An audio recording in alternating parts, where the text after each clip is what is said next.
Lyca productions Subaskaran தயாரிப்பில் அறிமுக இயக்குனர் ஏஆர் ஜீவா இயக்கத்தில் அனுபமா பரமேஸ்வரன் நடிப்பில் லாக்டவுன் டிசம்பர் 5 முதல் திரையரங்குகளில். மழையால் பாதிக்கப்படும் விவசாயிகளுக்கு நிவாரணம் அளிப்பதில் தமிழ்நாடு அரசு மெத்தனமாக உள்ளது என பாஜக சட்டமன்ற உறுப்பினர் வானதி ஸ்ரீனிவாசன் குற்றம் சாட்டியுள்ளார்.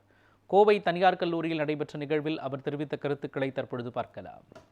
மழை பாதிப்பு நடவடிக்கைகள் அப்படிங்கிறது முன்னெச்சரிக்கை நடவடிக்கை செய்வது மட்டுமல்ல, குறிப்பாக விவசாயிகள் மழையினால் தங்களுடைய பயிர்கள் பாதிக்கப்படும் போது அதற்கான இழப்பீடு கொடுப்பது என்பது தமிழக அரசு மெத்தனமாக இருக்கிறது.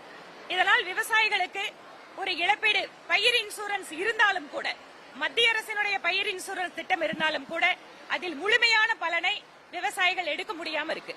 அதனால தமிழக அரசு மழை வந்ததற்கு பின்பாக அல்லது மழைக்காலத்தில் எடுக்கின்ற ஏற்பாடுகளோடு சேர்த்து மழைக்கு பின்பாக இருக்கின்ற இழப்பீட்டிலேயும் மக்களுக்கு தகுந்த முறையில் நடவடிக்கை எடுக்க வேண்டும் என்பது எங்கள் கோரிக்கை.